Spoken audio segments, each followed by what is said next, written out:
Good afternoon po mga minamahal na kapatid. Isang pagpapala ang muli tayong magkakasama mga minamahal na kapatid sa hapong ito upang tayo po ay magpatuloy na mag-aral ng mga dakilang salita ng ating Panginoong Hesukristo. Bago po tayo magpasimula sa ating mga mapag-aaralan, hinihiling ko po na ang bawat isa ay magsitayo. Tayo po ay pangungunahan ni Sister Michelle para po sa ating pambungad na panalangin.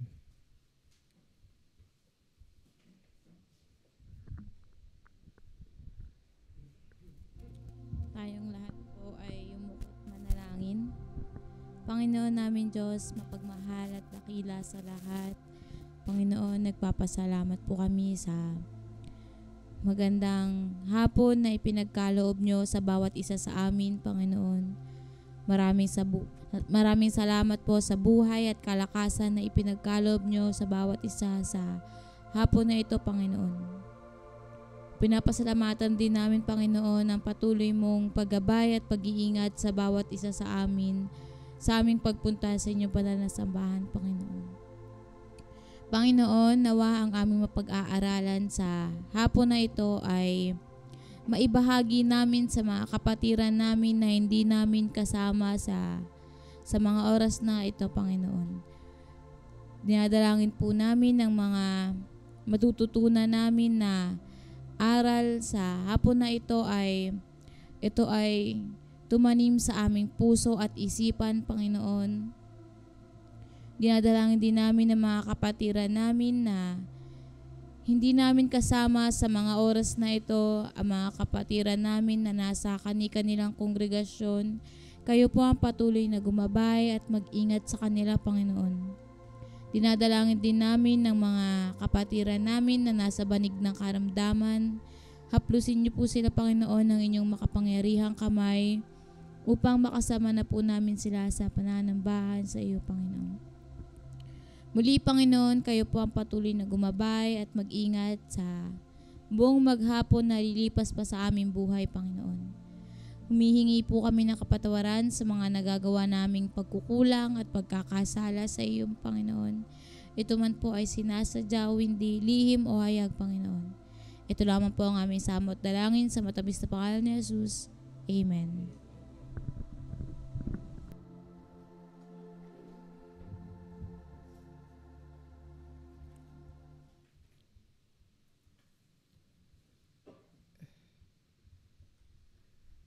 Okay, muli. Batiin po natin ang ating mga kapatiran na kasama po natin ngayon sa online. Si kapatid na Arlene, kapatid na Det, si kapatid na Kleng, si Pastor Junior, kasama si Sister Rose, yan, Sister Genesis, si Pastor Chito, at si Brother Kirby, at sino pa ba ang mga nandito? Ayan. At ang mga iba pang mga kapatid, maya lang makakasama natin yan. Okay, so tayo po ay magpapatuloy muli sa ating pinag-aaralan. Kung inyo pong naalala, last 2 weeks po ang ating pinag-aaralan ay about sa yung mga worries, mga pag-aalala. Ayan. So, naging malinaw po sa pag-aaral natin yon na ayaw ng Panginoon yung tayo ay nag-aalala. Hindi dahil sa may kasalanan na kaagad tayo pag tayo ay nag-alala o tayo ay nakaramdam ng depression, hindi ibig sabihin nun meron na tayong kasalanan nun. Kasi may mga tao naman na hindi pa nakakakilala sa Panginoon, na nade-depress sa buhay, hindi mo naman pwedeng sisihin yun, nakasalanan niya, hindi nga niya kilala ang Panginoon Diba? Diba? So, hindi niya kilala ang Panginoon. Paano yung mga taong ganun, no? Na hindi nakakarinig ng salita ng Panginoon, tapos na-depress siya sa buhay niya. Yun. Kasalanan ba yun? Siyempre hindi. Yun. Wala siyang pagkakaalam At ngayon din sa mga nakakilala sa Panginoon at nakaramdam siya ng depression, hindi pa rin naman yun kasalanan. Nagiging kasalanan niyan yung resulta ng kanyang depression o yung ongoing ng kanyang depression. Kung siya ba ay nagtangkang magpakamatay, siya ba ay gumamit ng pinagbabawal na gamot, yung siya ba ay nakasakit o na-depress siya dahil sa mga kasalanan niya, mga pagkukulang niya. Panginoon ang nag-way nun. Yun yung part na yon. Pero syempre, kaya inutos ng Panginoon yan at sinabi niya na hangga't maaari ay tayo ay nasa maayos na pag-iisip at ayaw niya na tayong nagkakaroon ng kabagabagan dahil alam na Panginoon na mauuwi sa mga hindi magandang sitwasyon. Yan. Marunong ang Panginoon magaling ang Panginoon. Alam niya lahat itong ganito. So, may katanungan po ba kayo sa ating mga napag-aralan? May katanungan ka, Pastor Eugene, regarding do sa depression na ayun. So, sa depression, bago dumating doon, syempre, mga anxiety pa yan. So, dinefine niya ng psychology, yung stages ng pinagdadaanan ng tao at kung ano yung kanyang mga kinaharap ng kanyang pag-iisip, yan. Pero syempre, ang dakilang lumikha sa atin ng ating Panginoon at gayon din ng Panginoong Hesukristo na alam niya kung paano tayo nilikha ng ating Panginoon Diyos, nalalaman niya yung mga prevention, yan, bago dumating doon sa mga problema ngayon at sa mga kasalanan na darating na nakaakibat doon. Kaya gusto ng Panginoon, tanggalin natin yan mga kabagabagan. Kaya hindi po yan kasalanan at masasabihin ko naman sa inyo, hindi naman nawawala kaagad yan. Pero bilang Kristiyano, mapapansin niyo yung inyong buhay kung kayo ay nagmamature, lumalago. Kasi kung paano mo kakaharapin yung yung mga ganyang problema. Kahit ano pa yan, tungkol ba yan sa pag-ibig, sa trabaho, sa pamilya, madaming aspeto. Sinasabi ko rin sa inyo na hindi rin siya ganun kadali. Madali lang nating mapag-aralan, makakunin ng standard. Yung application talaga ang pinakamahirap. Kaya tayo nag-aaral ng mga iba-ibang sitwasyon para makita natin kung ano ba yung pinaka-best na dapat gawin, yung way ng ating Panginoon. Pag-aralan naman natin yung mga bersikulo na yon. Okay, so kung wala na pong katanungan doon, ituloy po natin yung pag-aaral sa Mateo. Actually, tuloy-tuloy yan mula nung chapter 7, verse 1 to 5. Ngayon, may isa tayong verse na mababasa at yung verse na ito ay nasa verse 6. Ito ay isang topic. Parang kung titignan natin yung pinag-aralan natin last 2 weeks, maliban nung last week, yung chapter 7 ng Mateo, verse 1 to 5, yun na yun, yung mga napag-aralan natin sa pag-alala. Ngayon, merong isang nag-jump na lesson ng ating Panginoong Hesukristo. Babasahin ko na po sa Mateo chapter 7, verse 6. Ang sabi dito, "Huwag ninyong ibigay sa mga aso ang anumang banal, ni ihagis man ang inyong mga perlas sa harap ng mga baboy. Baka yurakan ng kanilang mga paa at mangagbalik at kayo'y lapain." Ayan. So, tignan natin mga minamahal na kapatid kasi malalim at matalinhaga itong sinabi ng ating Panginoong Hesukristo. Isang verse lang pero malalim. At gusto kong marinig ang mga participation ng mga kapatiran sa pagkakaintindi nyo rito sa verse na ito. Yan. Sabi sa verse 6, ulitin ko inyong unawain, inyong damhin itong mga sinabi ng ating Panginoong Hesukristo. "Huwag ninyong ibigay sa mga aso ang anumang banal, ni ihagis man ang inyong mga perlas sa harap ng mga baboy. Baka yurakan ng kanilang mga paa at mangagbalik at kayo'y lapain." Ayan.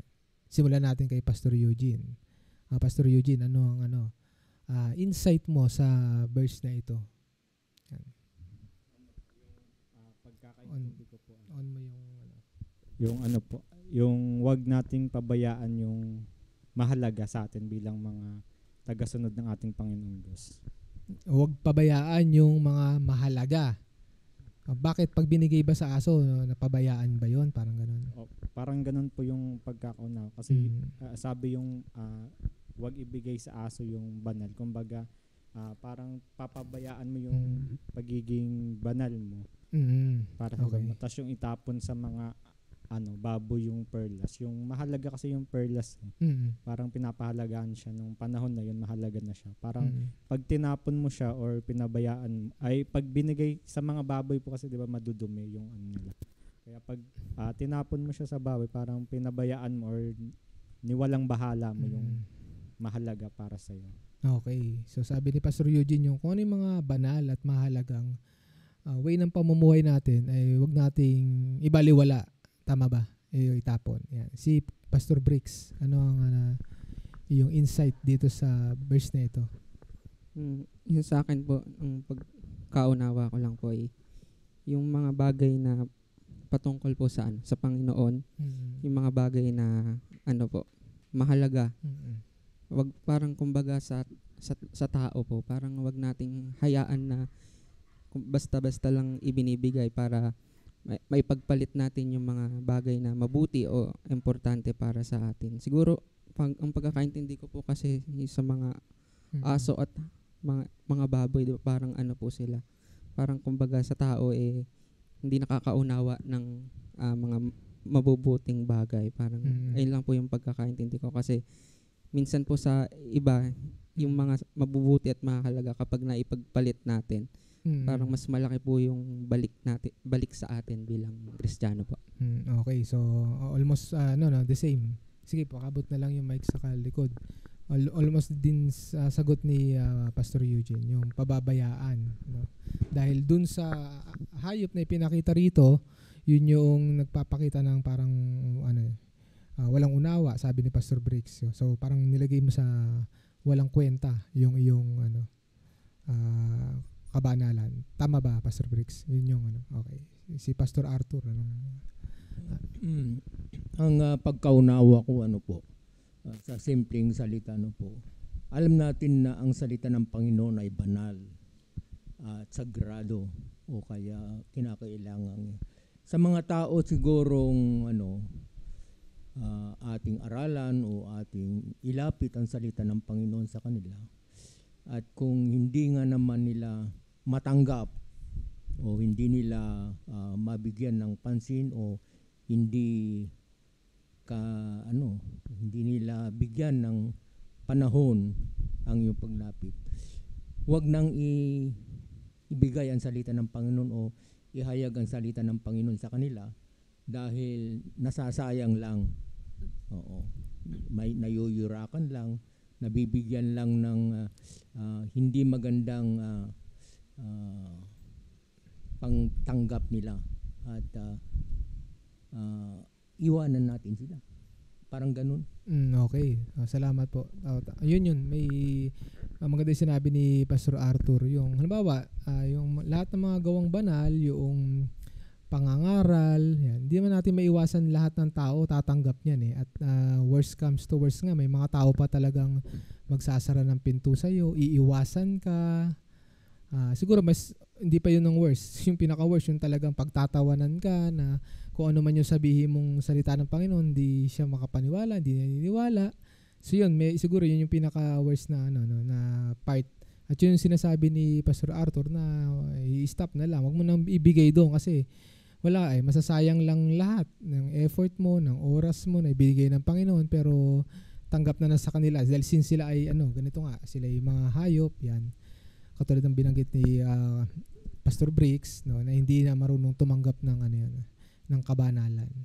Okay, salamat po si Pastor Jerry. Anong iyong insight? Sa akin po pagkakaintindi ko po dito parang tingin ko kasi parang ang aso para sa akin pag sobra yung binibigay mo sa aso, minsan kapag sobra sa kasiyahan, minsan sasakmalin ka parang kasi ako naalala lang ako na meron akong kaibigan na parang sa sobrang gigil niya dun sa aso na paglalambing niya, bigla siyang sinakmal. So para sa akin pag sobra yung binibigay natin sa tao natin kumbaga yung kabanalan ba, gaya ng nasabi ni Lolo Arthur, yung kumbaga pag sobra na ni Pastor po. So sorry po nasanay lang po ako ni Pastor Arthur po. Pag yung sobra po minsan hindi nila tinatanggap. Ganon din sa baboy na madalas binabaliwala nila na kung ano yung ibigay mo yuyukaran lang nila yan kumbaga pababayaan lang nila. Yung ganun po yung pagkakaintindi ko sa verse na to. Okay, so yun dun sa binanggit ni Pastor Jerry yung pwede kang nilang balikan. Sinabi rin naman dito yun sa verse 6 at mga balik at kayo'y lapain. Kumbaga yung ano to parang pinag-iingat tayo ng ating Panginoong Hesukristo. So yung kabanalan na dala, yung kabanalan na meron sa atin, ano yan mahalagang bagay na hindi dapat parang babaliwalain, iniingatan din siya. So ginaguard din siya dito sa part na yun. At yung sinabi nga ni Pastor Jerry, kung halimbawa hindi ka wise enough na makilala kung sino yung aso at baboy sa ating buhay, baka later on, no, bigla ka na lang sakmalin. Yan. Okay. Tama ba, Pastor Jerry? Yun yung pagkaka-explain. Sige, si Sister Michelle. Sa akin naman po, ang pagkakaunawa ko po dito is siguro yung pagbabahagi natin ng banal na salita ng ating Panginoon ay pinipili din natin kung sino yung ating pagbabahagian. Kasi may mga tao na, yun kagaya nga po ng sabi kanina ng nauna na, may mga tao na kahit anong pilit natin na ibahagi yung salita ng ating Panginoon, hindi nila yun tinatanggap. Binabaliwala nila. Kaya bilang isang Kristiyano, siguro yung pagpili din natin sa mga taong pagbabahagian natin ng salita ng ating Panginoon. Okay, so yun. Hindi naman yung pinupunto ni kapatid na Michelle na yung choosy na kumbaga yung gusto lang niyang masabihan. Yung pag-iingat, tama naman yun. Katulad nga nabanggit ng iba kanina. Kanina, sabi nga, kumbaga talagang inaano ka na pinagtatawanan na yung ginagawa mo, niyuyurakan na. Kumbaga kung ano man yung mga sinasabi mo, parang, hindi na, maintindihan ng Panginoon yun kung hindi ka na mag-effort at hayaan mo na lang. Wag lang sumama ang loob mo, wag mo lang siyang isumpa. Kasi yun naman na magiging kasalanan natin, mga Kristiyano. No? So parang, sabi ng Panginoon, hayaan natin magpalagpas. So, padaanin na lang natin yung mga ganong bagay. At yun nga, ipipiliin, ibig sabihin, ipaprioritize. Yun naman yung gustong sabihin ni Sister Michelle. I-prioritize natin yung mga nangangailangan mismo ng salita ng Panginoon, nung kabanalan, yung masharean. Yan. Okay, si Pastor Ray. Siguro po sa akin yung yung mga nakakasama. Huwag nating baliwalain yung pagiging banal. Kasi minsan sa ating buhay, pag nakakasama natin yung mga kaibigan natin, yung mga malapit sa ating buhay, minsan naliligaw tayo. Hindi natin alam na nagkakasala na tayo. Kaya bilang isang Kristiyano, huwag nating hayaan na mahatak tayo. Yung kumbaga, sa ating bilang isang mga Kristiyano, simula nung nakilala natin yung ating Panginoon, huwag po tayong pahatak, kundi tayo yung manghatak. Yan. Alam po natin yung aso kapag malambing lang yan kapag meron kang pagkain, meron kang ibibigay. Pero kapag wala ka, bigla ka niyang sasakmalin. Naalala ko po nung nagpe-personal evangelism po kami sa Laguna. May mga tao talaga na dapat maging wise tayo. Merong tao na gusto pero na parang ayaw. Meron ding gusto. Kasi malalaman natin sa tao kung kapag gusto talaga, yung willing talaga. Kaya bilang isang Kristiyano, maging wise tayo sa... Okay, maraming salamat. Maganda yung sinabi ni Pastor Ray na yun. Kumbaga, pinakita niya yung isang part ng ugali ng aso na pag mayroon kang pagkain, lalapit lang sa'yo. Kung may mapapakinabangan sa'yo, yun. So, malaking bagay na naihalin tulad dyan dito sa ating pinag-aaralan. Kasi, even yung kabanalan na yun, kumbaga, kung meron ka, madaling makuha yun kung ikaw ay magpapadala sa gawang mali ng iba. Tinatawag dyan may impluensyahan. Yan, yung word na yun. Ikaw ay ma-impluensyahan. Maraming mga tipong tawag nila BI, yan, bad influence o bad influencer. At malaking tsansa na pag marami sila, marami yan. Kaya dito sabi, mga aso huwag ninyong ibigay sa mga aso. Kasi malaking tsansa pag marami talaga nahihikayat. Statistically, totoo yan. Kumbaga, syempre, yung mga matatatag at yung mga talagang malalim ang conviction, hindi yan basta-basta mahihila. Pero yung danger na pag may marami talagang nandyan, pwede ka talagang maisama pwede ka talagang mahila. Yan. So, yun. Wag natin basta ibigay sa ganun kasama. Lalo na ang mundo yan, napakadaming masasama. Si kapatid na Edwin.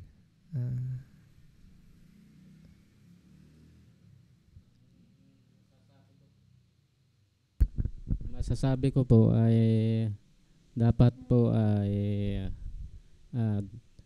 piliin natin yung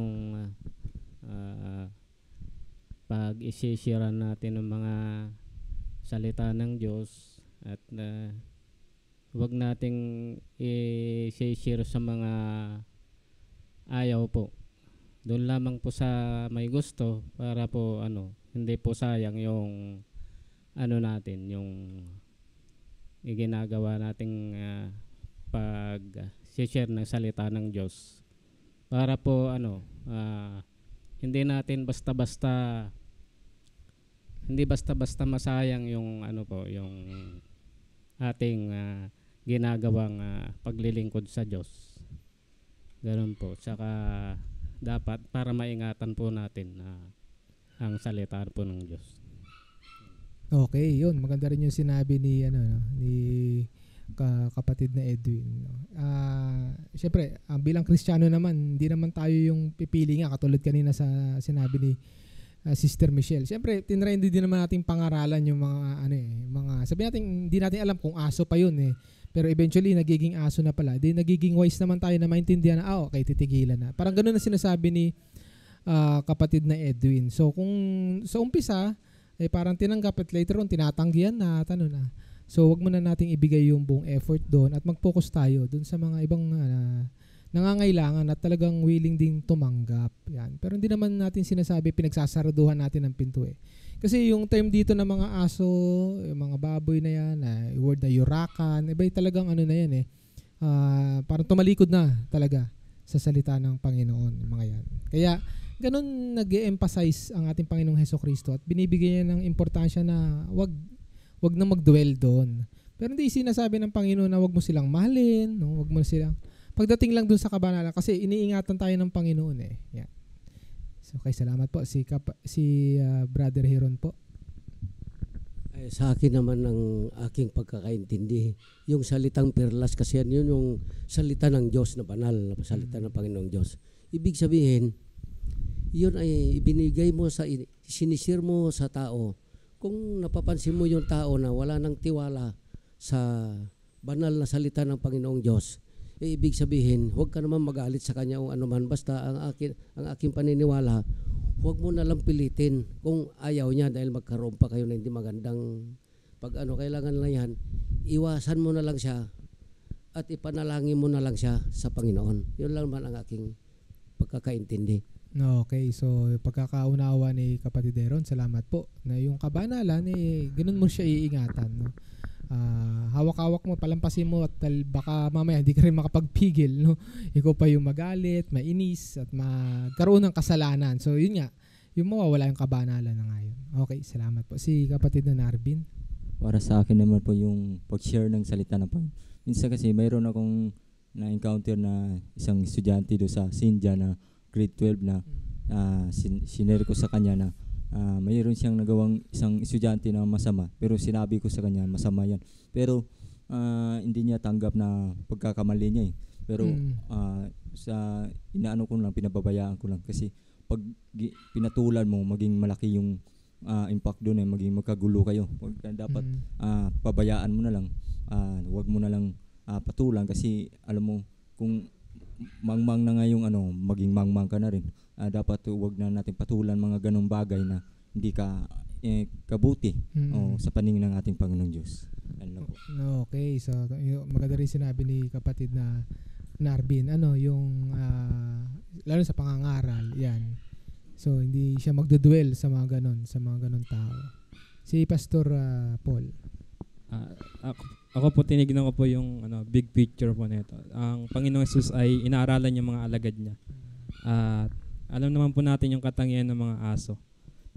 Siguro po yung mga asong tito ko diyan, wild dogs po na.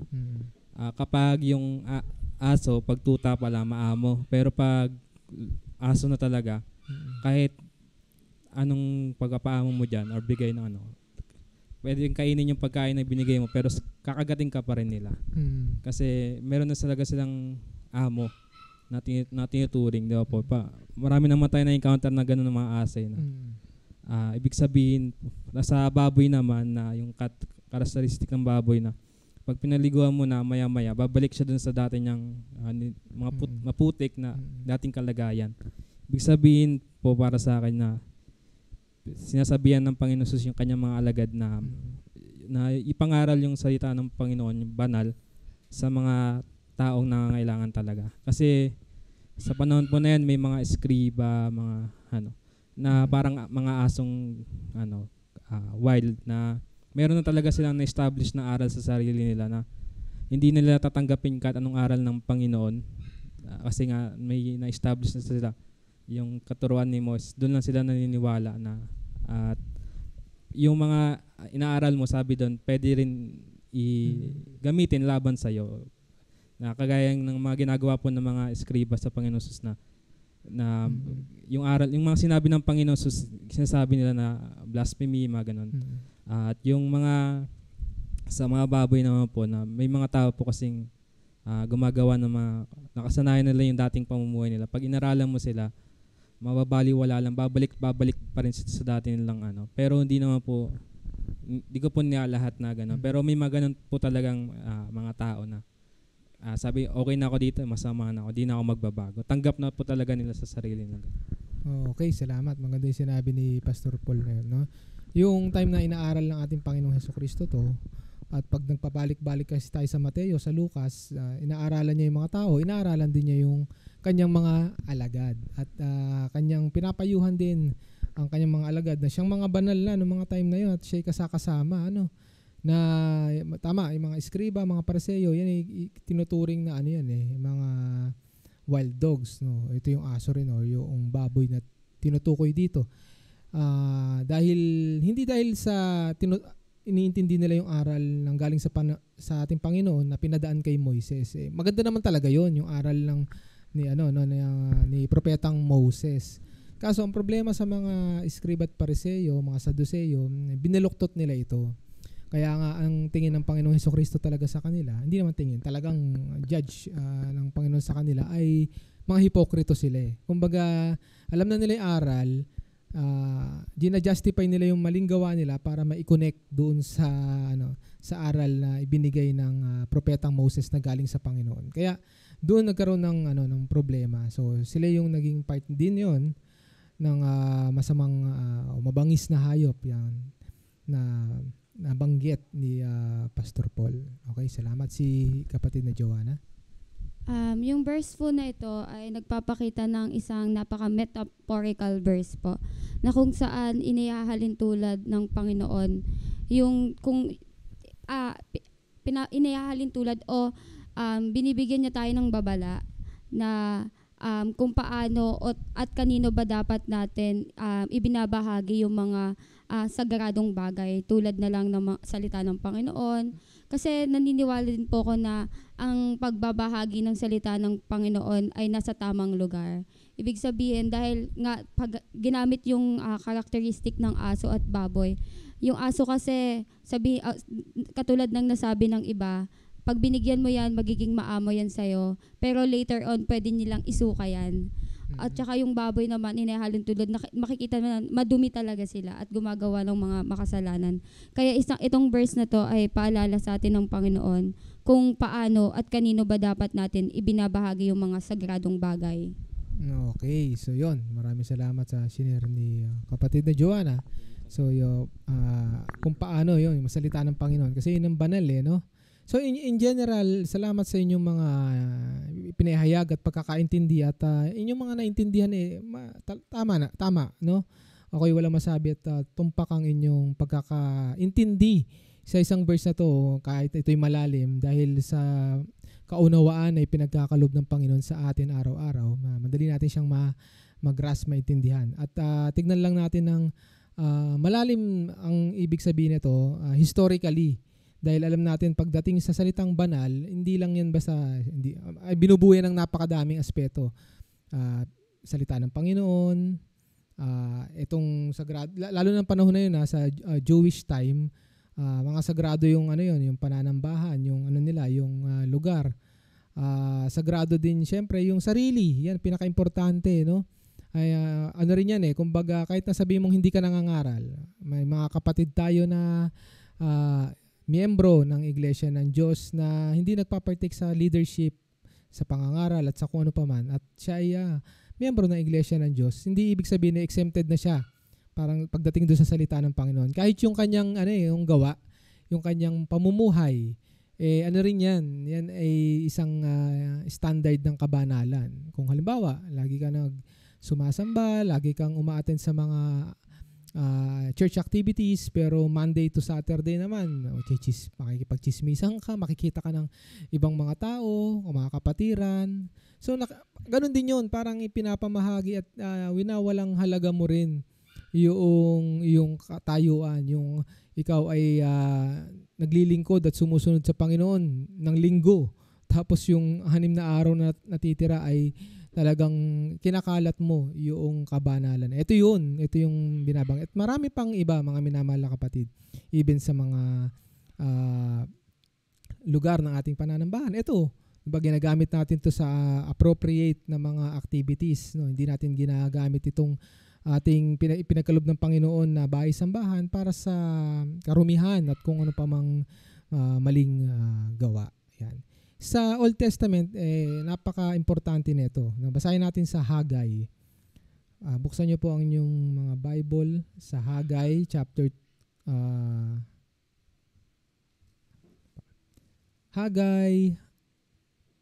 chapter 2 verse 12. Yan. Pakibasa nga po ng unang makakita.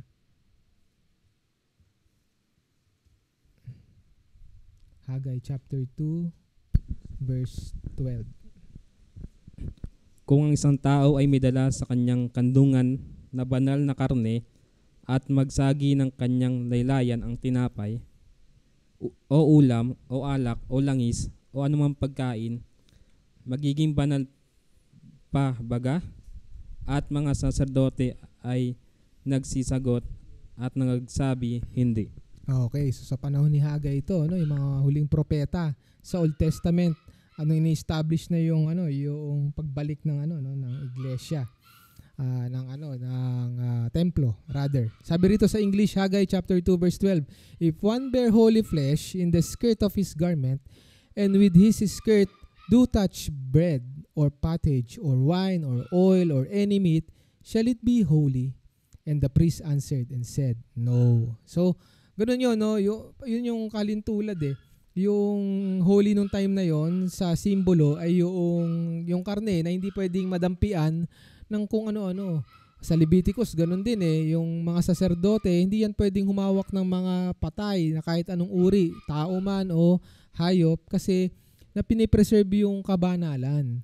Yun ang ibig sabihin ng i-preserve din natin yung ating pananampalataya, yung paglilingkod, yung kabuhayan, yung pagiging tayo, kabuhayan natin sa Panginoon. Yan. Hindi natin basta iahagis yan sa mga aso. Actually, nasa Pedro din, mababasa natin. No? Buksan nyo po yung mga Bible sa ikalawang Pedro, chapter 2, verse 22. Ang babasahin ko na lang po. Sundan niyo lang sa ikalawang Pedro chapter 2 verse 22. Yan, puro 2 lang. Sabi rito, nangyari sa kanila ang ayon sa kawikaang tunay. Nagbabalik na muli ang aso sa kanyang sariling suka at sa paglulubalob sa pusali ang babaeng baboy na nahugasan. Okay, so yun na naman yung dalawang hayop na yun. Pero wag niyo pong bigyan ng maling interpretasyon yung aso kasi syempre ngayon napakadami nag-aalaga ng aso. Malinis at mabait naman ang aso. Noong time kasi ng Jewish, ang mga aso, tama yung sinabi ni Pastor Paul, yung mga ligaw na aso, mga wild, wild na dogs. Even din naman yung baboy. Hindi rin naman basta word na baboy ito. Ito rin ay mga boar. Alam niyo yung boar, yung mga baboy ramo. Yung mga matatapang yan. Pag yung baboy ramo, may ipinakain ka sa kanya na hindi pagkain, matalino yan yung baboy ramo na yan. Huwag nyo itry Una, mahirap paghanap ng baboy ramo. Pero kung meron, subukan nyo pakainin ng hindi pagkain, kayo ang babalikan. Pag nakita niya na kinagat-kagat niya at hindi, kayo yung yung hahabulin niya. Ayan. So huwag niyo na, kaya sabi ko huwag niyo na i-try. Pero ugali nila yan. Kaya ay mga baboy ramo na yan, even yung mga kumbaga ugali na talaga nila yan. Kaya nung biblical time noon ng ating Panginoong Hesukristo, ginamit niya itong dalawang hayop na to as karumihan. Yan. Kasi babalikan talaga sila Karumihan talaga. Ibig sabihin, hindi naman sa panahon na ngayon natin. Tignan natin yung time na noon. Yan. Yan yung mga nabanggit na mga verses, no. Yan. Isa pa sa Matthew chapter 15 verse 26. Chapter 15 ng Mateo, verse 26, sabi rito, at siya'y sumagot at sinabi, hindi marapat na kunin ang tinapay sa mga anak at itapon sa mga aso. Yan. So, lang naman yon ha? Yun yung pinakamadaling way na maipaliwanag ng ating Panginoong Hesukristo. Huwag lang nating i-take it literal, no, na wag na tayo mag-alaga ng aso. Pero alam niyo ba mga Jewish, ang mga Hudyo, even sa panahon ngayon, hindi sila nag-aalaga ng aso. Kasi sa pagkakaintindi nila, syempre, ilang beses na binigyan ng example ng ating Panginoong Hesukristo, marumi yan, masama yan, kaya hindi sila nag-aalaga ng aso. Pero walang direktang sinabi ang Panginoong Hesukristo doon. Nagbigay lang, yun nga yung problema pag mali yung talagang yung pagkaka-interpret mo at hindi mo siya aaralin, kundi maniniwala ka lang na hindi, sinabi kasi na ang aso ganyan ang ugali, huwag na tayo mag-alaga, marumi yan, or kasalanan na mag-alaga ng hayop, lalo na kung yan ay aso o baboy. Baboy ngayon dami nag-aalaga, nagbi-business sila pero since pinag-aaralan natin iba-ibang klase ng hayop dito na matuso, yan ang gusto lang sabihin ng ating Panginoong Hesukristo, na huwag tayong magpabaya sa ating kabanalan. Huwag tayo magpapakatisod. Yun na, lahat ng mga binanggit nyo, kung inyong naaalala ang mga binanggit ng mga kapatiran at itong napag-aaralan natin, ay maigi na maitanim natin sa ating puso, na bigyan nating halaga ang ating kabanalan. Yan. Wino-workout nga natin ang maging banal Tapos ganun-ganun lang natin ibibigay. Kaya, yan. Isang pagpapala na maunawaan natin ang salita ng ating Panginoon. Okay, may katanungan po ba kayo rito sa isang malalim na verse na ito? Kung wala po, tayo po ay tumungo sa isang topic. Tayo po ay sa Mateo pa rin, chapter 7, verses 7 hanggang 11. Ayan. So, aking babasahin yung verse 7, isa-isahin ko na lang. Ayan. Sabi rito sa Mateo chapter 7, verse 7. Magsihingi kayo at kayo'y bibigyan. Magsihanap kayo at kayo'y makasusumpong. Magsituktok kayo, o yung kumatok, no? At kayo'y bubuksan. Ito ay ito ay very, very popular, no? Madalas ginagamit ito sa even nga sa sa mga commercial, sa mga iba pang mga station ngayon na mga nagbibigay ng mga lessons, mga Bible lessons, yan. So ikino-commercial nila yung quote na yan, no? So anong pagkakaintindi natin dito sa sa pangangaral ng ating Panginoong Hesukristo? Actually, ito yung patuloy tayong humingi sa Kanya. At pag humihingi tayo sa Kanya, anong way ang ginagamit natin? Anong medium na ginagamit natin? Yan. Walang iba kundi panalangin. Prayer. So, yung keep asking, sabi niya, ask, sabi sa English, and it will be given to you. Seek and you will find. Knock and it will be opened to you. Yan. So, anong napansin natin dito? So, kailangan dito ng gawa. Ang response ng Panginoon ay nagdidepende rin. Siyempre, hindi laging ang response ng Panginoon siya yung nangunguna lagi. Although may kakayahan talaga siyang gawin yan. Pero ang ating Panginoong Hesukristo, gusto niya na may gawin tayo. Gusto niya sa part natin, meron tayong i-mobilize. Yan. Tayo ay kumilos. yun. Napaka-importante nung magtanong. Ito nga, ask, kahit saan, di ba? Madalas sa eskwelahan, tanong lang kayo. Yan. Huwag tayong maging hesitant. Minsan naman, syempre, lagi namang dalawang istorya ng may nagtatanong na alam niya na yung sagot. Yun. Pero ito yung iba. Tanggalin muna natin yung ibang kwento na yun. Ito yung talagang purely, naghahanap siya ng kasagutan. Sa buhay natin, di ba? Yan naman din ang gusto natin. Minsan nagtatanong tayo at gusto natin ng kasagutan sa buhay. No? Sa mga maliliit na bagay, madali na lang eh. Ngayon, pag naghahanap ka ng sa mga madadaling bagay, pagtanungan, nandiyan na sa internet lahat, di ba? Nandiyan na yung mga resources sa mga bagay na kung gusto mong malaman kung paano gawin ito, paano magpalit ng gripo, paano magluto ng ganito. Ayan, nandiyan na lang lahat yan eh. So nagtatanong ka na sa social media, nagtatanong ka na kay Google.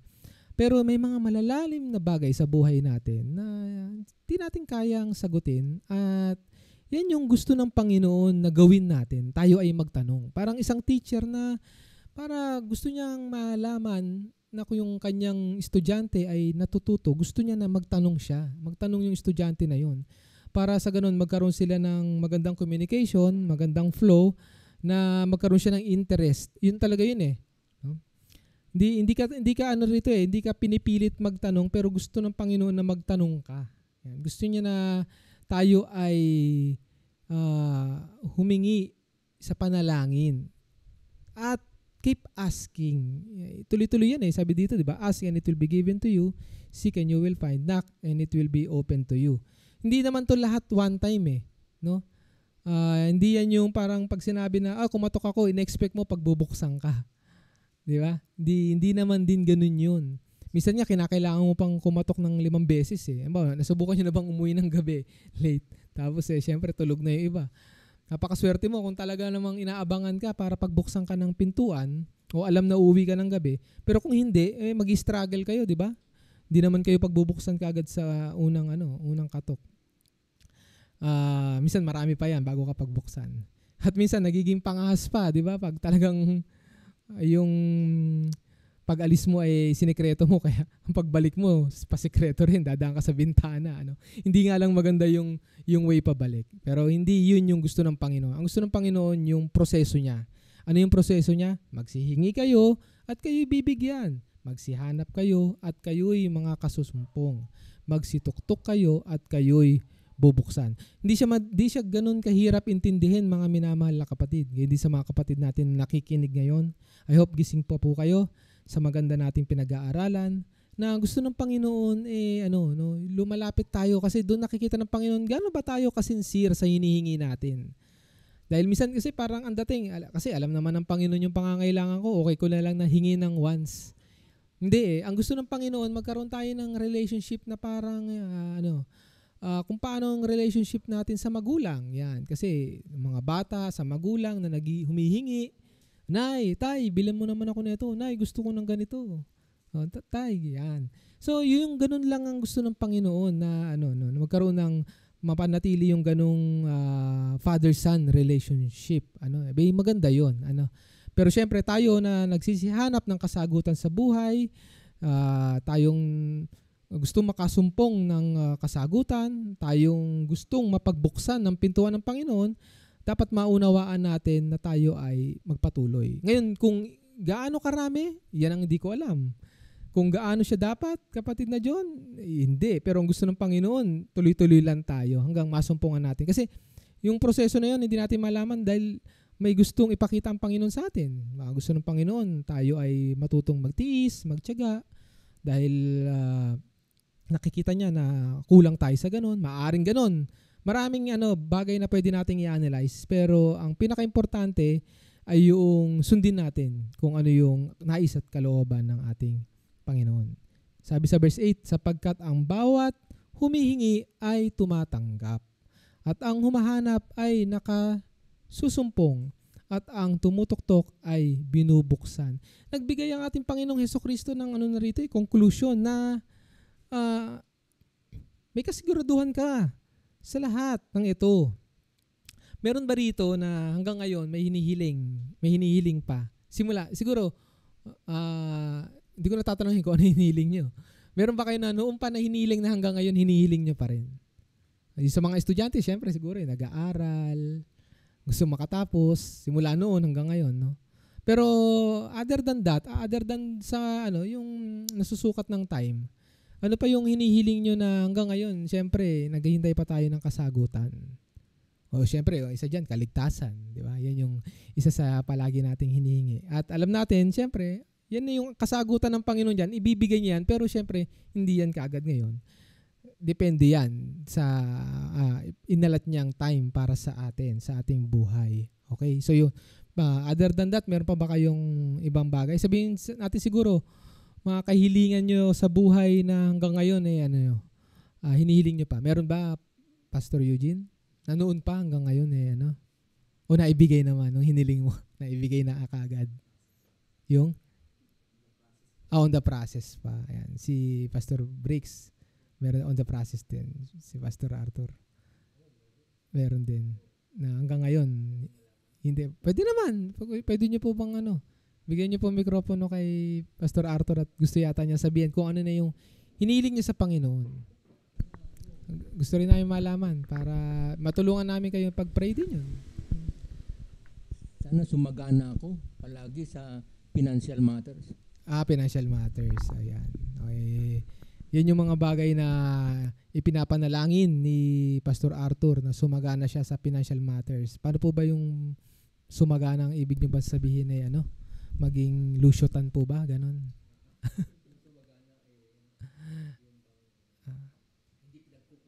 Ayan. So yan. Sabi ng Panginoon nung napag-aralan natin siksik at liglig, di ba? Sabi nga, umaapaw ang kanyang pagpapala. Actually, hindi kulang yun. Sobra nga yun Sobra-sobra. Yan. Pero kasi, wala akong nabasa sa mga salita ng Panginoon ng financial. No? Wala akong nakitang sa mga pag-aaral natin ng banal na kasulatan, yung specific na financial yung hiningi. At ang sagot ng Panginoon ay financial din. Dahil alam ng Panginoon na yung mga pangangailangan natin. At alam din ng Panginoon yung kakayahan natin para ito ay matugunan. Ayan. So, mas importante at nagbibigay ng emphasis ang Panginoon sa mga sinabi niyang pinapakinggan niya ay yung patungkol sa kabanalan, sa espiritu. Yan. Pero syempre, hindi naman masamang humingi noon. No? Kung ano yung hinihiling nyo. Nagiging masama lang naman yan pag nandun na yung puso mo. Nagiging katulad na pag-aralan natin noong nakaraan, pag 'di ba, nakapokus ka na doon at yun na lang yung laman ng panalangin mo, baka hindi na talaga yan pakinggan ng Panginoon. Kasi alam natin naiintindihan naman natin na hindi naman natatanggapin ng Panginoon kung yan lagi ang hinihiling natin. Ayan. So yun, tandaan natin na sabi nga sa mga napag-aralan, kung tayo ay kanina sa mensahe na pinangunahan ni Pastor Briggs, kung tayo ay may damit at may makakain di ba? Nandun na kagad yung contentment. Pero minsan sa mundong ito, kinakain talaga tayo ng napakadaming ano bang term? Sabi ko na lang na mansanas. Although hindi naman mansanas talaga yung kay Eva at kay Adan. Parang apple of the eye sa mga nasa paligid na talagang kinukuha ni Satanas yung atensyon natin. At ginagamit din niya yung pera minsan. Ginagamit niya yung mga material na bagay. Yan. Kaya ayon ng Panginoon na doon tayo mag-dwell. No? Pero syempre, alam ng Panginoon yung pangangailangan natin. Doon pa lang, parang meron na tayong assurance. Parang katulad din ng assurance na ito. Sapagkat ang bawat humingi ay tumatanggap at ang humahanap ay nakasusumpong. At ang tumutuktok ay binubuksan. Okay. So yun, si Pastor Jerry, meron ka bang mga kahilingan pa na ngayon patuloy? Ayan, si Sister Michelle meron. Halos naman lahat. Lahat tayo. Meron tayong patuloy na hiniling. Aside from kaligtasan, aside dun sa mga pinakauli. Yung mabuting kalusugan, yan. Isa rin yan sa mga patuloy na alam ko na hiningi natin. Wala rin assurance ang kahit ba napakadami mo pang pera, walang assurance din ang ang kalusugan. Hawak pa rin ng Panginoon ng buhay natin Okay.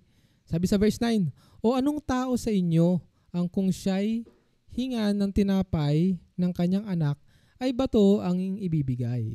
Itutuloy ko na yung verse 10. At sabi nito, o kung hingan siya ng isda, ay bibigyan niya ng ahas. Yan. Yung pagbibigay ng mabuti. Kumbaga, kahit nga yung gaano kasama nagbibigay pa rin ng mabuti dun sa kanyang kalahing kasamaan. Halimbawa, si Satanas, magbibigay pa rin siya ng mabuti dun sa mga mga kampon niya, no? Ganun din dito.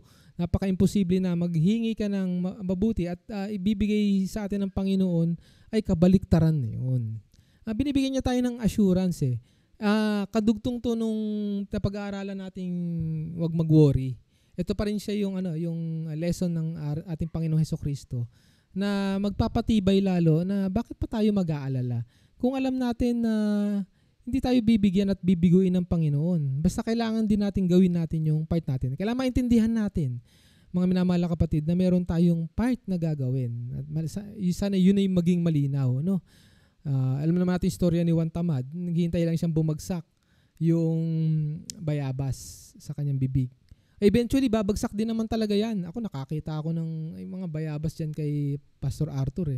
Minsan, kusang bumabagsak yan. Minsan, may ibon or kaya ano. Pero darating ang time, babagsak talaga yan. Ano yan sabihin, yan na yung siyensya ng mga halaman. Nagpapalit din yan. So, kailangan bumitaw sila Ngayon to si Juan Tamad, wala siyang gagawin, kundi hintayin niyang bumagsak yun. Pero magiging waste lahat ng panahon, ng oras, no? At hindi pa siya makakasiguro kung yung babagsak na yun hinug pa. Baka yung overripe na o bulok na, no? Kaya ganun din ang ating Panginoong Hesukristo na nagpapaliwanag na kailangan tayong kumilos. Masusumpungan natin yan kung kakibat ng ating mga panalangin hinahanap din natin. Yan. So, hindi lang tayo yung basta magtanong at hingintay natin sagot. Minsan yung sagot tinaya ng Panginoon na matagpuan natin dahil tinitignan niya kung tayo ay kikilos at ibibigay niya yung kasagutan dun sa responde natin, yung response natin. Sabi sa last verse ng ating topic, kung kayo nga, bagaman masasama, ay marunong mangagbigay ng mabubuting kaloob sa inyong mga anak, gaano pa kaya ang inyong Ama na nasa langit na magbibigay ng mabubuting bagay sa nagsisihingi sa Kanya. Talagang tinamaan yung mga Saduceo, mga Pariseo dito nung narinig, no? Silang mga masasama Isipin nyo, mga masasamang gawain para pag nakuha nila yung mga bagay na yon, ibibigay naman nila sa kanilang mga anak para bumuti. Siyempre, mali yung pamamaraan. Pero ang idea, kinuha ng Panginoong Hesukristo, hindi niya kinuha yon para ganun ang gawin natin, no? Yung ibibigay natin sa mga mahal natin sa buhay ay galing sa masama. Maling interpretasyon po yon.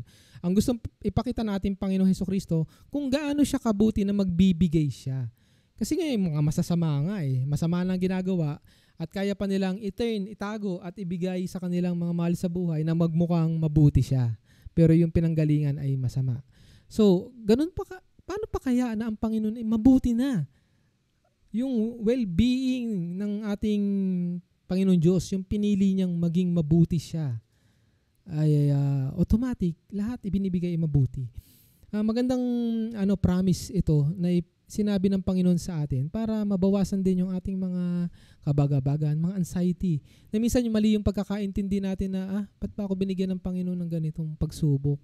Ang sama talaga namang Minsan yung paningin, yung ating interpretasyon, yung ating, tawag doon?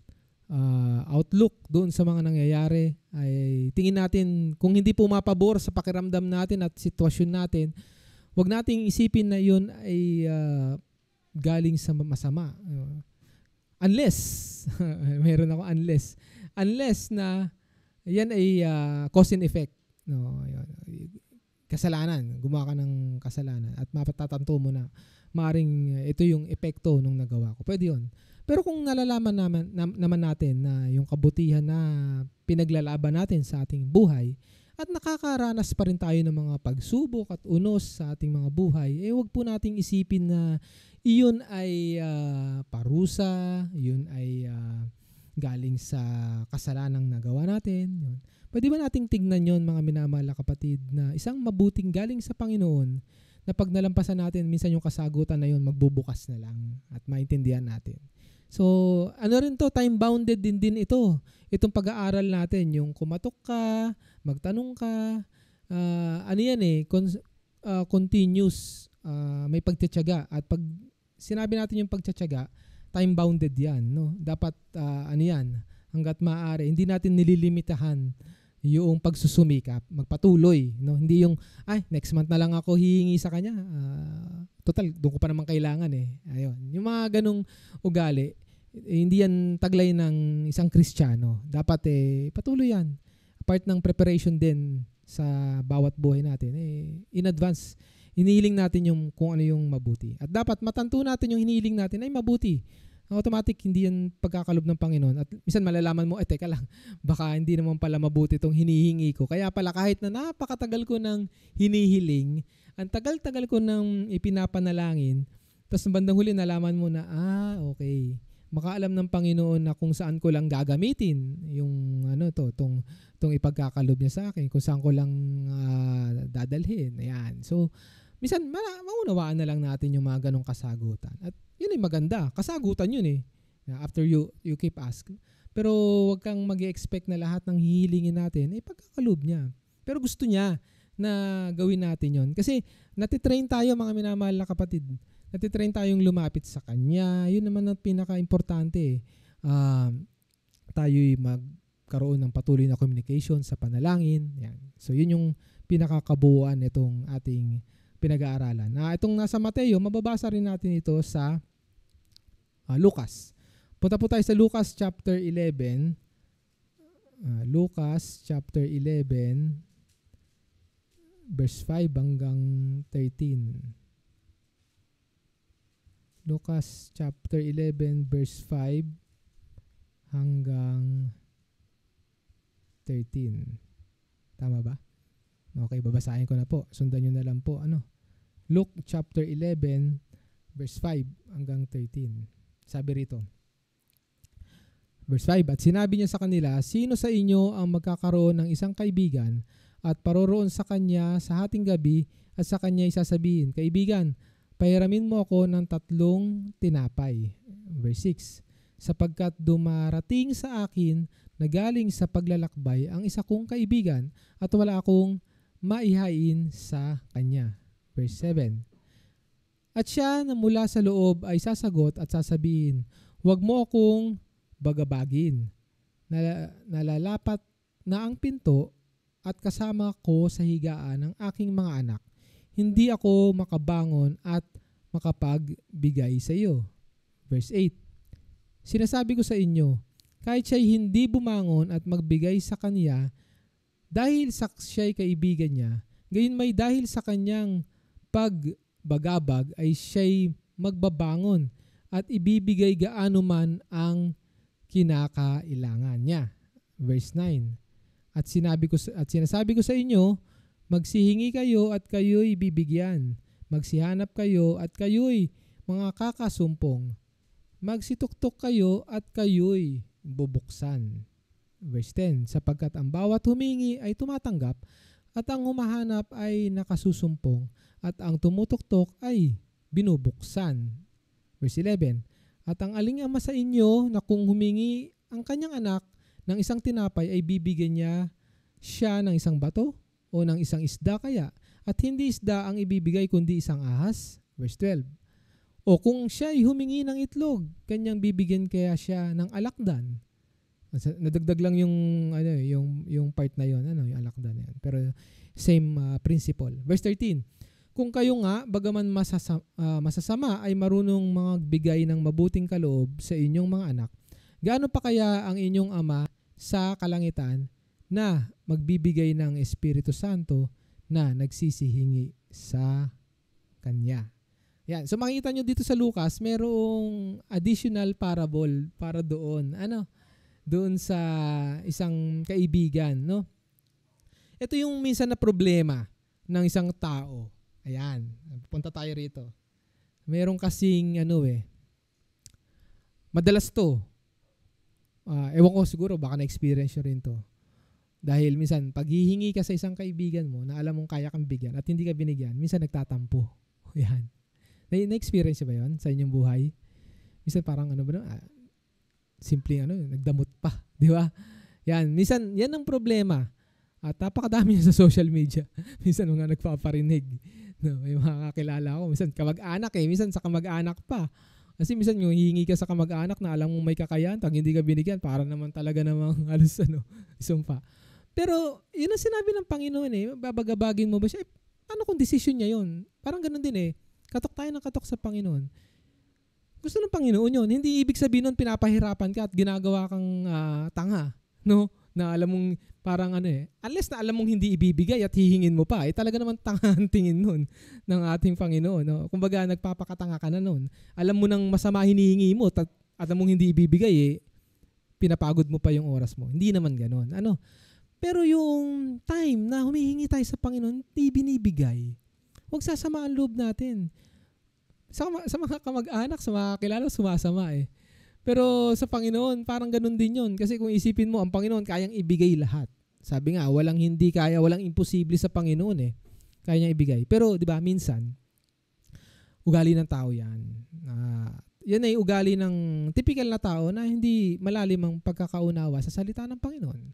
Hindi ko na sinasabing Kristiyano kasi ibig nga Kristiyano pa Minsan, pag hindi ka mature, hindi mo maintindihan yun Pag humingi, para sasama pa ang loob kasi kaya naman niya akong bigyan madamot lang siya. Wag may mga side comment pang ganon. Hindi yun maganda. Kasi dito yan yung parable na yan, no? Kahit na kailangan mo minsan.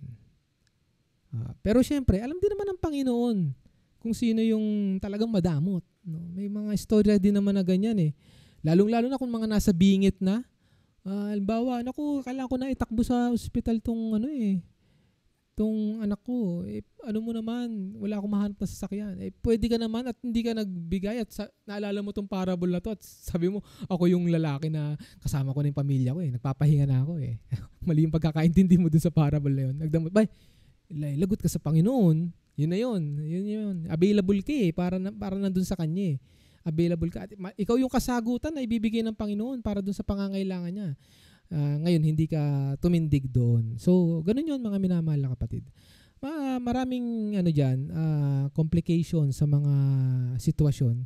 Pero makikita natin kung paano gustong ipaliwanag ng ating Panginoong Hesukristo sa pamamagitan ng mga parable, yung gusto niyang sabihin. Unang-una, yung parable na to, ipinakita niya yung response ng Ama, ng ating Panginoon Diyos sa pagsagot. No? Minsan hindi ka talaga rin pagbubuksan. Decision ng Panginoon yan Yun nga yung hinihingi natin. Yun nga yung hinahanap natin. Kaya wag sasama ang loob. Kaya isang practice yun na pag na-apply din natin sa ibang tao yun. No, kahit na alam natin may kakayahan. No, wag na natin silang pag-isipan ng masama. Kasi makakatulong yun na mag-mature tayo bilang Kristiyano at wag magtanim ng sama ng loob. At later on, bahala ng Panginoon. Kung ginagawa ka ng masama dahil sa ganun, sabi, Panginoon, ako ang gaganti. Hindi yung tipong tandaan mo pag ako yumaman at nangangailangan ka, hindi ka makakakatok sa akin. May mga ganun ka paano, ay masama naman yun. Yan.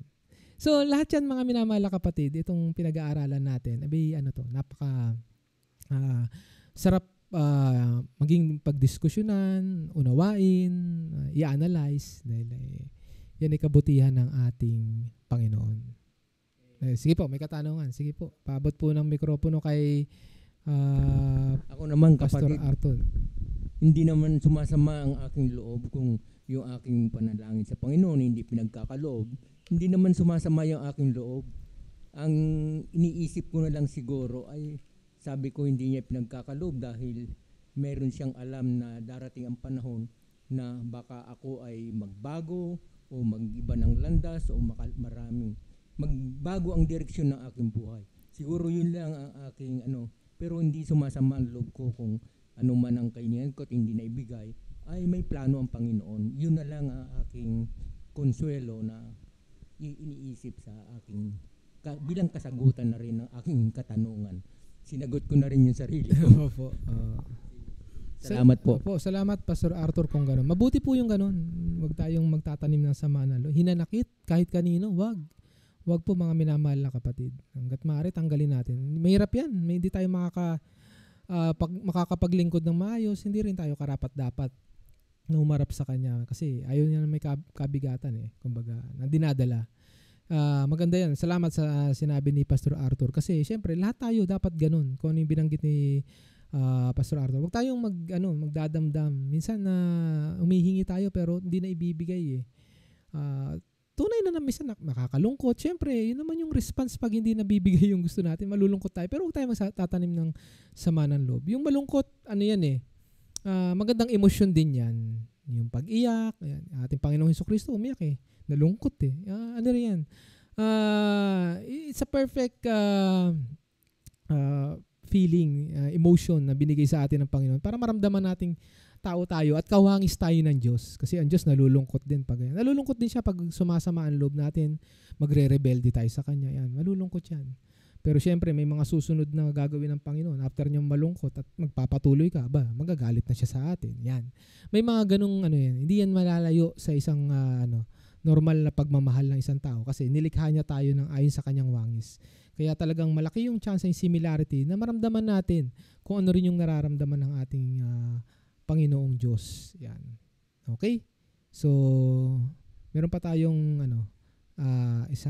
may time pa tayo, i-tackle na rin natin. Hindi ko na ilagay ito sa sa topic ngayon, pero sayang naman at ako'y may mga utang sa inyo ng panahon.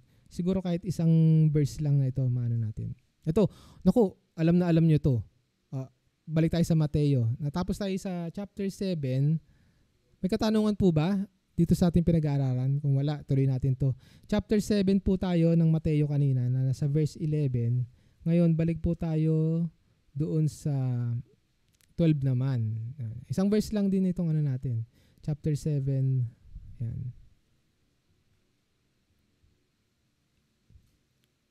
Ito. Ang tawag dito, babasahin ko muna. Matthew chapter 7 verse 12. Kaya nga lahat ng mga bagay na ibig ninyong sa inyo'y gawin ng mga tao, gawin naman ninyo ang gayon sa kanila sapagkat ito ang sa kautusan at ang mga propeta. Ayan. May basahin na rin natin sa Lucas. Sa Lucas chapter 6 naman, talon tayo sa chapter 6, no? Parang kumalat tayo sa Lucas nung nangangaral ang Panginoon sa Mateo tuloy-tuloy. Luke chapter 6 verse 31 hanggang 36. Luke chapter 6 verse 31 hanggang 36. Babasahin ko po ng dire-diretso. At kung ano ang ibig ninyong sa inyo'y gawin ng mga tao, gayon din ang gawin ninyo sa kanila. Tapos ito na yung paliwanag. Verse 32. At kung kayo'y magsisiibig sa mga nagsisiibig sa inyo, anong pasasalamat ang inyong kakamtin? Sapagkat ang mga makasalanan man ay nagsisiibig sa kanila. 33. At kung magsigawa kayo ng mabuti sa nagsisigawa sa inyo ng mabuti, anong pasasalamat ang inyong kakamtin? Sapagkat ganito rin ang ginagawa ng mga makasalanan. 34. At kung kayo'y mangagpahiram doon sa mga inaasahan ninyong may tatanggapin, anong pasasalamat ang inyong kakamtin? Ang mga makasalanan man ay nangagpapahiram sa mga makasalanan upang muling magsitanggap ng gayon din. Last verse. Datapwat, ibigin ninyo ang inyong mga kaaway at gawan ninyo sila ng mabuti. Ang mangagpahiram kayo na kailanman ay huwag mawawalan ng pag-asa at malaki ang sa inyo'y magiging ganti at kayo'y magiging mga anak ng kataas-taasan sapagkat siya'y magandang loob sa mga walang turing at sa masasama. 36, habol ko na. Magmaawain kayo gaya naman ng inyong ama na maawain. Natakil na rin natin ito sa yung love your enemies eh. Pero kasi yung relationship dun sa tao eh. Kasi una, ayaw mong magkaroon ka ng kaaway, diba? Kaya huwag kang mang-aaway. Di ba parang ganun yung itong verse na to. Ang tawag dito ay golden rule. Yan. Pero wala sa Bible yan. Wala kayong makikita na sinabi sa Bible at pinaliwanag, golden rule. So bakit ba ibig sabihin ng golden rule? Kasabihan na po yan noong unang panahon pa ng mga treasure hunter, ng mga naghahanap ng ginto. Kasi sabi niya, for those who have gold, rules. Ayan, naiintindihan niyo po ba? Kung sino yung may ginto, siya yung merong parang karapatan, may rule. Kaya doon nagsimula yun. Sabihin, napakahalaga ng ginto eh. Yung mga treasure hunter yun, parang pag may ginto ka, ikaw ang makapangyarihan. ganito rin sa verse na to. Isang verse to pero napaka makapangyarihan ng verse na to, no? Isang gold to na pag nakuha natin mai-rule natin sa buhay natin. Kaya siya golden rule, no? Kaya doon siya na nabigyan kasi general na paggawa ng mabuti sa kapwa. Hindi mo na kailangang bumalik tayo sa sa 10 utos at tignan natin kung ano yung mga dapat nating gawin sa kapwa at para sa Panginoon, no? Itong isang maliit na verse na ito, abay siksik ng ginto, siksik ng kabutihan. Ito na sa Lucas. At kung ano ang ibig ninyong sa inyo'y gawin ng mga tao, gayon din ang gawin ninyo sa kanila. Ito yung ibig ninyong gawin sa inyo. Pag ang Panginoong Hesukristo ang nagsalita, wala nang iba yan kundi mabuti. Mabuti. Tama. Tumpak. Naaayon. Ano pa ba? Yung nasa banal. Yan. Basta pag galing sa Panginoon, lahat yun. Ngayon may mga tao na, syempre, hindi tayo mawawala ng mga pilosopong tao sa mundong ito at sasabihin di kung gusto ko pala ng drugs, kailangan magbigay din ako ng drugs sa iba para hindi nang babalik sa akin. Yan ang mga term. At kung ano pa ba, inaakibat yung masamang gawain para makaramdam din sila ng ganun. Masamang kumbaga kung yung masama ang nagpapaligaya sa kanila, ginagamit nila yung mga ganito. Mali yun, mga minamahal na kapatid. Kasi galing sa Panginoon, mabuti. At ma-assess natin ano ba yung mabuti. Ayan. Pagpapatawad. Yan. Mabuti yan Gusto ng Panginoon yan Yan yung minsan mahirap gawin ng tao ang magpatawad. No? Pero golden rule nga, sabi kung sino may gold, siya magro-rule sa kanyang buhay. Itong kautosan na to is ginto ito na matatagpuan natin na galing sa Panginoon. Isang treasure na ibibigay niya sa atin na dapat nating maunawaan. Ngayon, may mga katanungan ba kayo regarding dito? Meron ba kayong mga... Ayan, katulad ito, isang magandang topic na to Kung anong ibig ninyong sa inyo'y gawin ng mga tao, gayon din ang gawin ninyo sa kanila. Parang-pareho lang naman nung nasa Mateo, di ba? Meron bang medyo pagkakaiba? Balikan ko nga. Mateo chapter 7 verse 12 naman, sabi rito. Kaya't nga't lahat ng mga bagay na ibig ninyong sa inyo'y gawin ng mga tao, gawin naman ninyo ang gayon sa kanila sapagkat ito ang kautusan at ang mga propeta. Ano bang basic na gusto ng tao? Una, syempre gusto niya ng kinikare siya, minamahal siya, di ba? Gusto ng tao, kahit simple na lang, gusto ng tao, kumustahin ako, batiin ako, yan yung talagang hinahanap sa mga maliliit na bagay na mayroong malalaking impact sa buhay. May mga ganun tao. Meron naman tao na parang hindi naman siya mapagbigay ng ganun kasi para sa kanya, hindi ugali niya na hindi ganun. Okay? So babalik ulit tayo dun sa naunang verse na pagkatok. Minsan, hinihingi mo yun sa tao pero hindi niya maibigay. Huwag sasamaan loob mo. Ayun, di ba? Minsan, gustong-gusto ko sabi mo sa girlfriend mo, gustong-gusto ko, kinikero mo ako Di ba? Ano ba tawagan niyo? Pastor Eugene? Tawagan ba kayo? Ano lang? Sister. Gusto ko, babatiin mo ako, ganito. Gusto ko, lagi mo naman akong kukumustahin. Si sister pala parang hindi pa siya ganun simulat sa pool. Minsan maiinis ka kasi gusto kong mangyari sa akin ginagawa mo naman. Ayan. Sabihin natin na, paano yan, kapatid na John? Ginagawa ko naman yung gusto mangyari sa akin pero hindi bumabalik sa akin. Kaya nga nauna yung unang verse sa pagkatok. Tuloy lang. Gawin lang natin. Hindi naman kasi ibig sabihin nun na pag ginawa mo na yan, ang resulta nandyan na. Nagets nyo?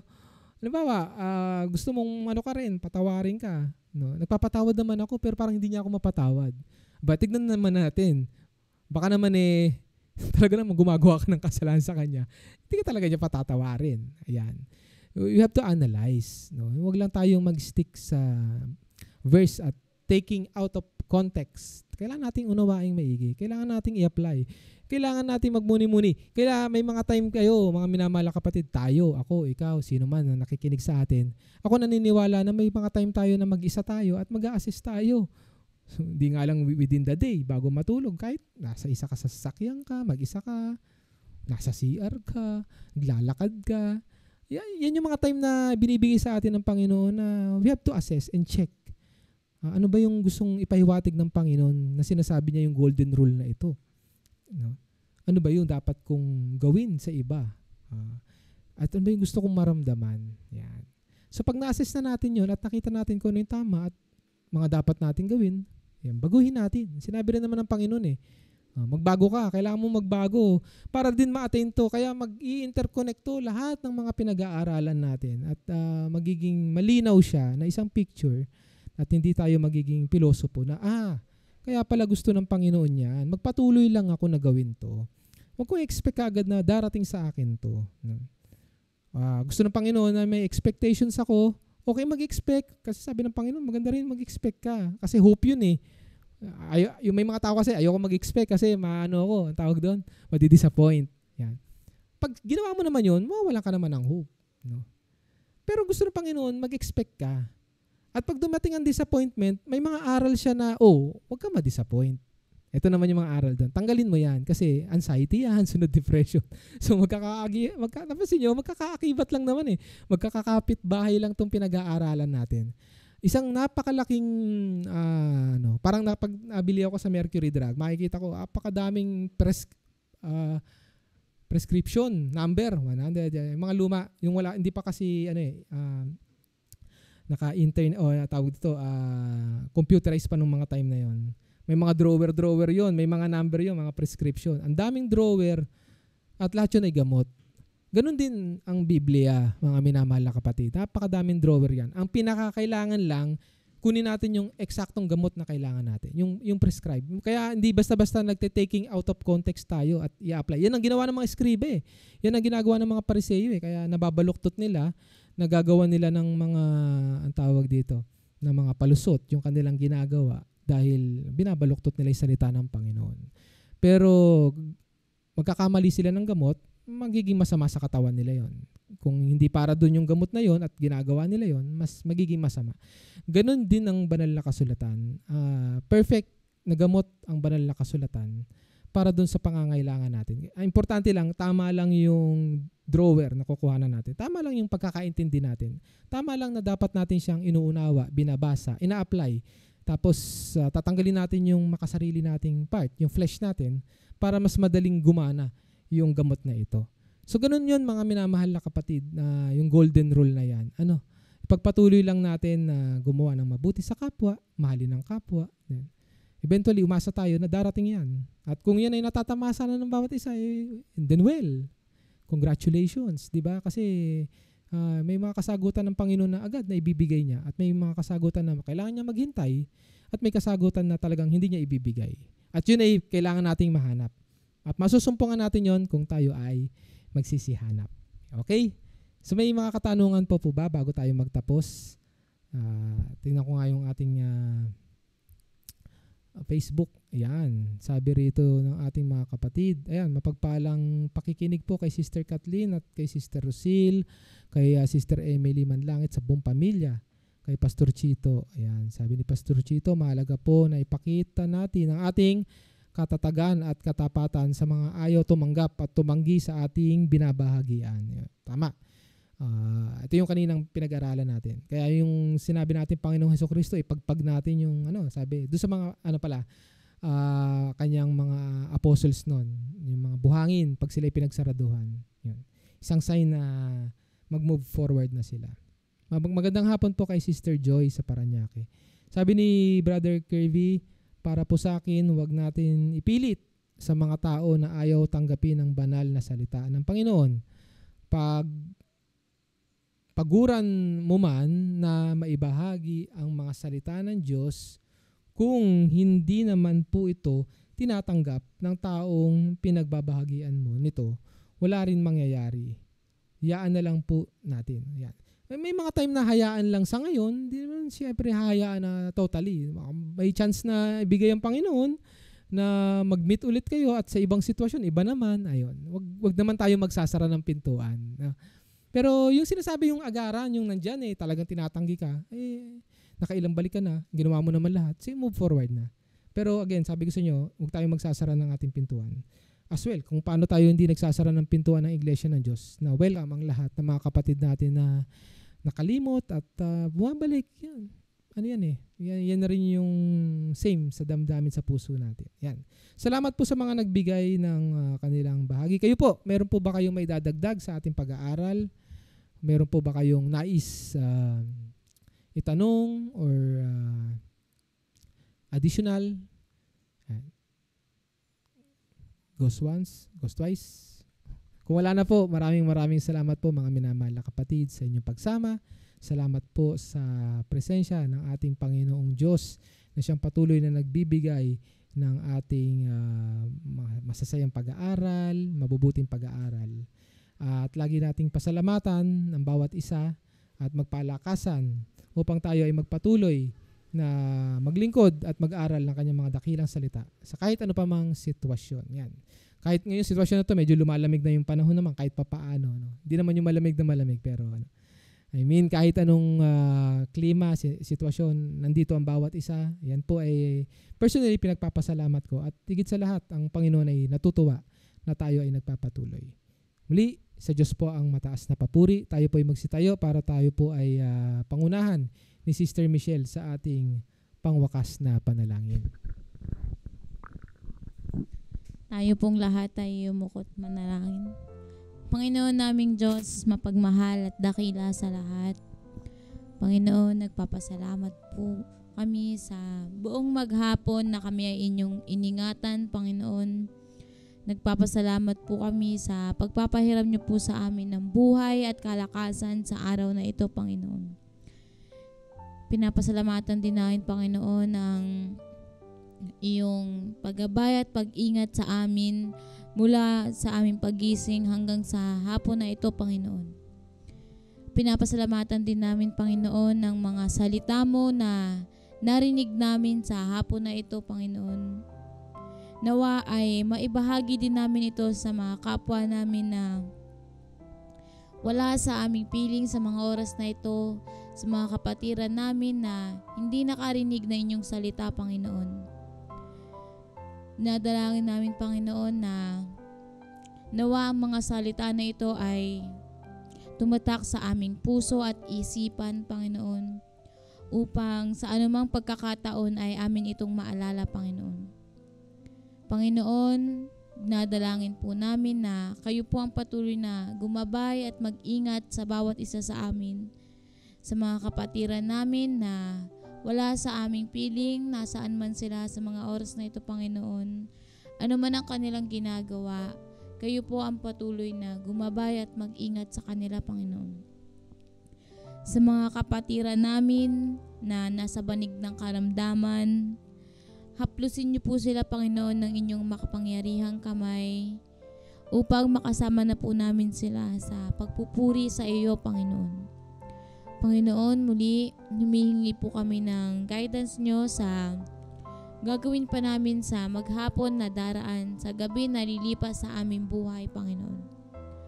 Kayo po ang patuloy na gumabay at mag-ingat sa bawat isa sa amin, Panginoon. Humihingi po kami, Panginoon, ng kapatawaran sa mga nagagawa naming pagkukulang at pagkakasala sa iyo, Panginoon. Ito lamang po ang aming samot dalangin sa matamis na pangalan ni Jesus. Amen.